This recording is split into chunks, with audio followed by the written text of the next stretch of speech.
İpək qurdu. Bu hadisə çox qədimdə Çində baş vermişdir. Bir gün Çin hökmdarının xanımı tut ağacının altında oturub çay içirdi. Birdən onun fincanına ağ rəngli kiçik bir şey düşür.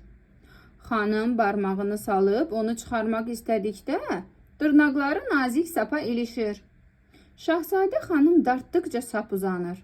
Məlum olur ki, bu ipək qurdunun hördüyü barama imiş. Bu hadisədən sonra Çinlilər baramadan ipək sap və parça əldə etməyə başladılar. Bəs ipək qurdu baramanı necə hörür? İpək qurdu kəpənəyin bir növüdür. O, kiçik yumurtalar qoymaqla çoxalır.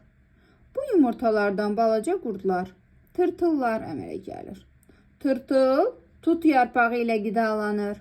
O öz ətrafına barama hörməyə başlayır.